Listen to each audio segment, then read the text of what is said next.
Shalom, Bapak Ibu yang dikasihi Tuhan. Sebagai orang Kristen, mungkin pertanyaan ini kelihatannya konyol atau aneh. Tetapi pertanyaan ini sangat penting. Sebab sekalipun sudah bertahun-tahun menjadi Kristen, kadang-kadang atau jangan-jangan kita tidak mengetahui pengertian tentang sesungguhnya mengenai kekristenan. Pertanyaannya adalah, apakah kekristenan itu? Untuk menjawab pertanyaan ini, kita harus menurut kata Kristen terlebih dahulu. Kata ini merupakan sebutan bagi orang-orang yang percaya kepada Tuhan Yesus pada masa awal berdirinya gereja. Sebutan ini pertama kali muncul di Antiokhia yang ditujukan kepada murid-murid yang belajar Injil yang diajarkan oleh Barnabas dan Paulus. Hal ini tercatat di dalam Kisah Para Rasul pasal yang ke-11 ayat yang ke-26. Bapak Ibu silakan membaca. Di ayat tersebut, kata Kristen yang digunakan untuk pengikut Kristus di sini merupakan terjemahan dari kata Yunani Kristianos yang artinya seperti Kristus. Oleh karena perilaku kehidupan murid-murid tersebut seperti Tuhan Yesus dan memperjuangkan kepentingannya, mereka disebut Kristen. Awalnya sebutan Kristen kepada mereka ini merupakan ejekan. Hal ini dipicu karena fanatisme mereka yang tinggi terhadap Tuhan Yesus, di mana Tuhan Yesus merupakan sosok yang dipersona non gratakan oleh masyarakat, bahkan oleh para pemimpin agama serta pemimpin politik zaman itu. Bapak Ibu yang dikasihi Tuhan, di tengah-tengah aniaya yang hebat terhadap orang percaya, mereka tetap setia menjadi pengikut Kristus.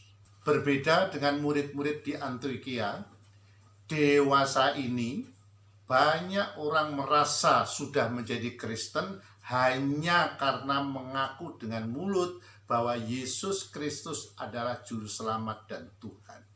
Mereka tidak mengerti Injil yang diajarkan Tuhan Yesus. Memang mereka pergi ke gereja dan bahkan memiliki berbagai atribut seperti misalkan saja memakai nama yang berbau Kristiani atau memakai sarung salib dan mengambil bagian di dalam kegiatan pelayanan gereja. Dengan hal tersebut, mereka merasa sudah menjadi pengikut Kristus dan sudah memiliki kekristenan yang benar. Bapak Ibu yang dikasihi Tuhan, jika pengertiannya demikian, betapa naifnya kekristenan itu. Sebab sesungguhnya kekristenan tidak cukup ditandai dengan hal-hal tersebut. Nah, orang-orang seperti ini secara kemasan luar memang tampak seperti orang Kristen, tetapi sejatinya bukan orang Kristen. Mereka adalah orang-orang yang beragama Kristen, tetapi tanpa mengenakan kekristenan. Dan kegiatan keberagamaan mereka bukanlah kekristenan yang diajarkan oleh Tuhan Yesus. Dengan demikian, belum tentu seorang aktivis gereja seperti majelis gereja, seperti penatua ataupun tua-tua sidang, pengurus gereja dan lain sebagainya benar-benar telah mengerti dan mengenakan hidup kekristenan yang benar. Dan juga tidak mengherankan kalau ternyata ada yang disebut rohaniwan atau hamba Tuhan, ternyata belum tentu juga mengerti kekristenan yang benar. Karena tidak mengerti kekristenan yang benar, mereka belum mengenakan kekristenan yang benar dan tidak pernah bisa mengajarkan kekristenan kepada orang lain. Hal ini jelas sangat berbahaya. Sebab kekristenan yang mereka ajarkan kepada umat adalah kekristenan palsu. Kekristenan yang telah merosot nilainya, yang dimodifikasi, kompromi dengan semangat zaman. Sehingga kehilangan esensi dari Injil yang orisinil yang diajarkan oleh Tuhan Yesus maupun para rasulnya. Oleh sebab umat tidak cukup dilengkapi dengan pemahaman Injil yang sejati, maka mereka tidak mengenali pemalsuan yang menyesatkan itu. Oleh sebab itu, saya mengajak kepada kita semua, Bapak Ibu yang dikasihi Tuhan, mari kita terus belajar akan Injil yang sejati, supaya Bapak Ibu kita semua bisa memiliki pengertian, kecerdasan roh, sehingga kita bisa membedakan mana Injil yang palsu dan Injil yang sejati. Oleh karena itu, seseorang yang terpanggil menjadi orang percaya yang kemudian menyandang panggilan sebagai orang Kristen, maka ia harus mengalami suatu proses penyempurnaan menuju perilaku seperti Tuhan Yesus. Tanpa memasuki proses ini, berarti siapapun tidak akan pernah memiliki keselamatan.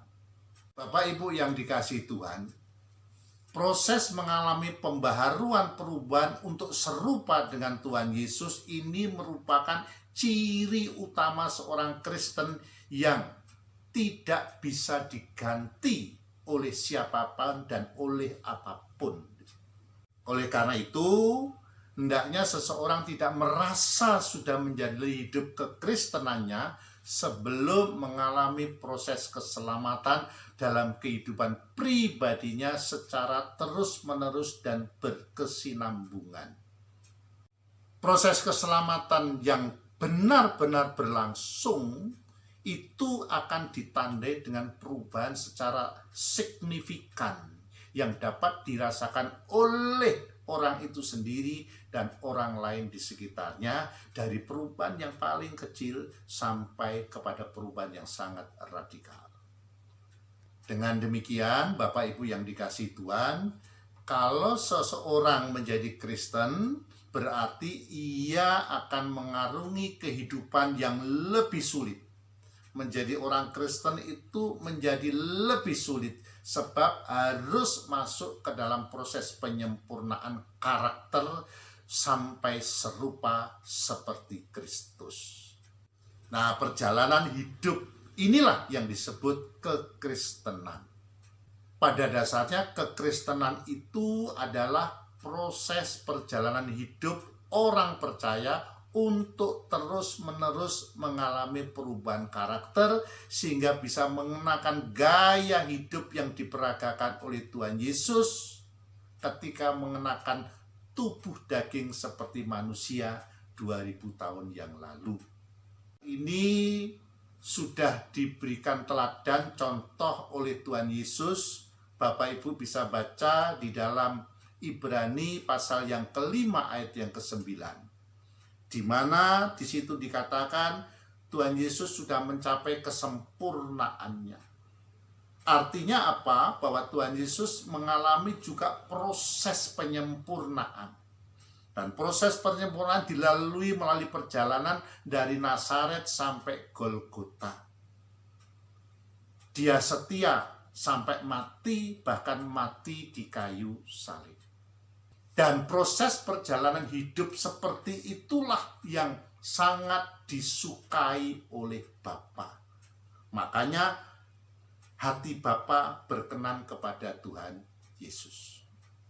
Dengan demikian, kekristenan sesungguhnya bukanlah agama, melainkan jalan hidup. Jalan hidupnya Tuhan Yesus. Sebab di dalam kekristenan yang penting adalah perubahan karakter dari karakter manusia yang mengenakan kodrat dosa menjadi manusia Allah yang serupa dengan Tuhan Yesus yang mengenakan kodrat ilahi. Perjuangan kita, perjuangan orang-orang percaya adalah bagaimana kita terus mengikuti jejak daripada Tuhan Yesus. meneladani akan hidup Tuhan Yesus, memperagakan gaya hidup Tuhan Yesus di dalam kehidupan kita. Maka dari itu Bapak Ibu yang dikasihi Tuhan, saya mengajak mari kita bersama-sama terus berjuang dalam perjalanan hidup ini, detik ke detik, menit ke menit, kita terus menghidupkan Kristus di dalam hidup kita, memperagakan hidup Kristus di dalam hidup kita. Itulah yang menyenangkan hati Bapa. Amin. Tuhan memberkati.